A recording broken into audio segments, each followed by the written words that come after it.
നരകത്തിന്റെ മുകളിലൂടെ ഒരു പാലമുണ്ട്. ആ പാലമാണ് സിറാത്ത് എന്നറിയപ്പെടുന്നത്, സിറാത്ത് പാലം. ഇതൊക്കെ പറയാൻ എവിടെ സമയം? ഇതൊക്കെ നമ്മൾ കേട്ടിട്ട് എത്ര കാലമായി മുഅ്മിനേ? സിറാത്ത് എന്ന പാലത്തിലൂടെ നടക്കേണ്ടതിനെ കുറിച്ച് നമ്മളൊക്കെ മദ്രസയിൽ പഠിച്ചവരാണ്. അത് മുടിയേക്കാൾ നൈസായിരിക്കും, മുടിയേക്കാൾ നിസാരമായിരിക്കും, അത് വാളിനേക്കാൾ മൂർച്ചയുള്ളതായിരിക്കും.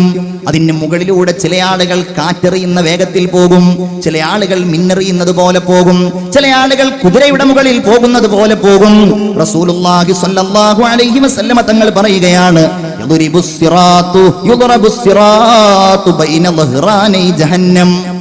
നരകത്തിന്റെ രണ്ട് ഭാഗത്തുമായിട്ടാണ് അല്ലാഹു തആല സിറാത്തിനെ നിശ്ചയിച്ചിട്ടുള്ളത്.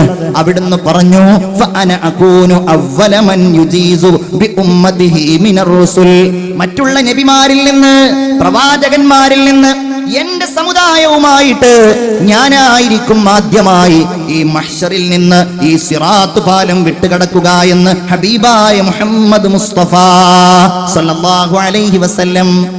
ഇതൊക്കെ ഒന്ന് ഓർക്കാൻ അല്ലാഹു തൗഫീഖ് നൽകുമാറാകട്ടെ.